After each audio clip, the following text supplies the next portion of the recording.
મહેમદાવાદના સિંહુજ ગામમાં સુજલામ સુફલામ જળ અભિયાન અને જળ સંચય યોજનાના નામે કરોડો રૂપિયાના ભ્રષ્ટાચારનો આક્ષેપ થયો છે. પટ્ટુ અને ડીફર તળાવને મંજૂરી કરતા વધુ ઊંડું ખોદીને તેમાંથી લાખો ટન માટી ગેરકાયદેસર રીતે ખોદી બારોબાર વેચી મારવામાં આવી હોવાનો આક્ષેપ કરાયો છે.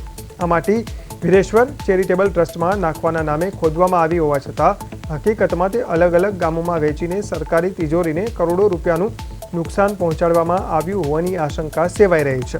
આ મામલે જાગૃત નાગરિક ગજેન્દ્રસિંહ પરમારે ટીડીઓ, મામલતદાર અને સરપંચને લેખિત ફરિયાદ કરી.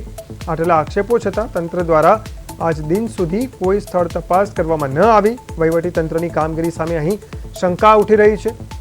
પર્યાવરણ અને કુદરતી જળ સ્ત્રોતો સાથેના આ ચેડા મુદ્દે ગામ લોકોમાં પણ રોષ જોવા મળી રહ્યો છે.